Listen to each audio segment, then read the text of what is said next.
देश के प्रधानमंत्री नरेंद्र मोदी जी, आप विदेशों का दौरा करके आ गए हैं, इसलिए मेरा आपको एक पैगाम मैं भेज रहा हूं।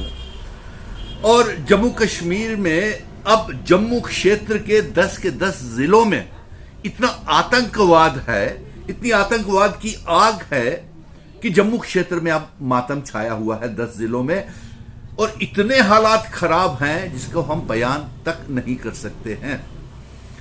आपने कश्मीर फाइल फिल्म की प्रमोशन की, आपने आर्टिकल 370 की फिल्म की प्रमोशन की। अब समय आ गया है इन डायरेक्टर्स और इन एक्टर्स जो छुप करके बैठे हुए हैं, उन्हें आदेश दें कि अब फिर से समय आ गया है, एक फिल्म बनाई जाए जम्मू फाइल्स, एक फिल्म बनाई जाए एब्रोगेशन ऑफ आर्टिकल 370 के बाद।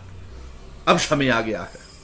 आपने फिल्म की प्रमोशन की थी, कश्मीर फाइल की आपने प्रमोशन की, आर्टिकल 370 की एब्रोगेशन की, और आज आपको फिर से हम हाथ जोड़ के ये पैगाम भेज रहे हैं कि आज मौका आ गया है जम्मू फाइल्स फिल्म बनाने का, और एक फिल्म एब्रोगेशन ऑफ आर्टिकल 370 के बाद जम्मू कश्मीर में के क्या हालात हैं उसकी फिल्म बनाने का समय आ गया है।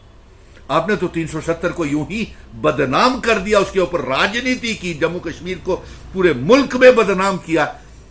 आर्टिकल 370 महाराजा हरि सिंह जी का दिया हुआ कानून, उसको बदनाम किया।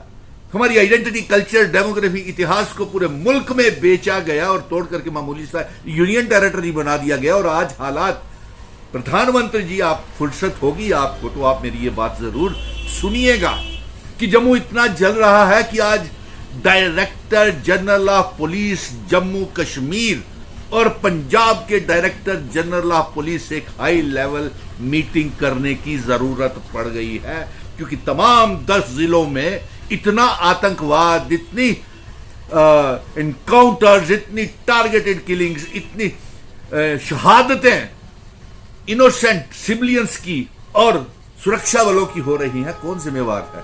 अब बनाइए ना जम्मू फाइल्स फिल्म, गुजारिश करते हैं आपको। और आज हालात इस तरह पहुंच गए कि अगर आप जम्मू कश्मीर में असेंबली के चुनावों को स्थगित डेफर करते हैं तो भारतीय जनता पार्टी की सरकार सबसे कमजोर सरकार मानी जाएगी, और यह जिम्मेवार मानी जाएगी कि जम्मू कश्मीर में असेंबली के चुनाव नहीं हो रहे हैं।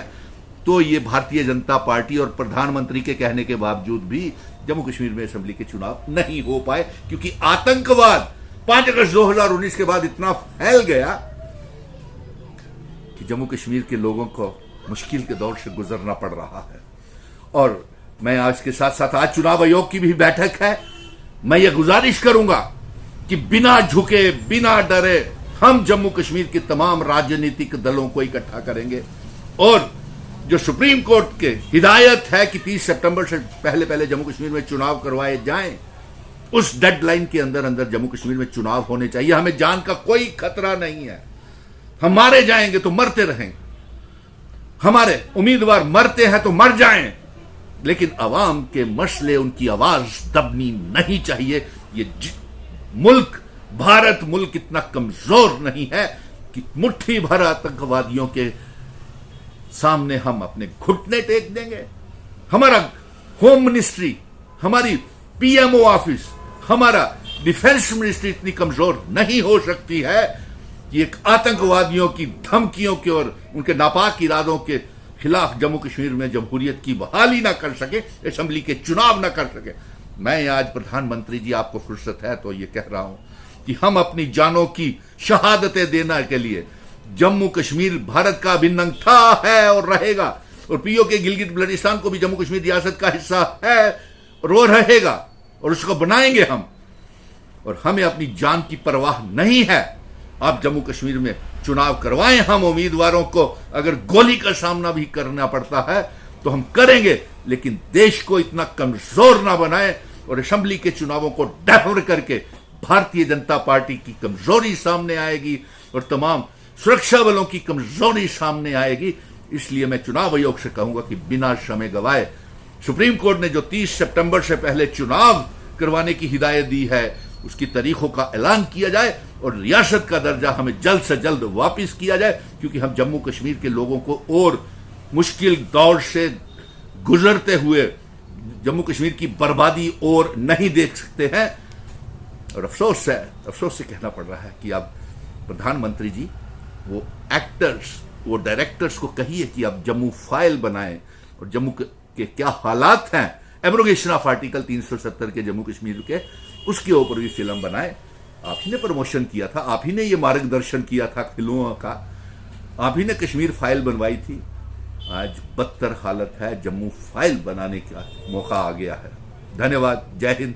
और मुझे उम्मीद है कि मेरा ये पैगाम प्रधानमंत्री नरेंद्र मोदी जी तक, माननीय हमारे देश के प्राइम मिनिस्टर तक ये जरूर पहुंचेगा और ये पहुंचना भी चाहिए। जय हिंद, भारत माता की जय।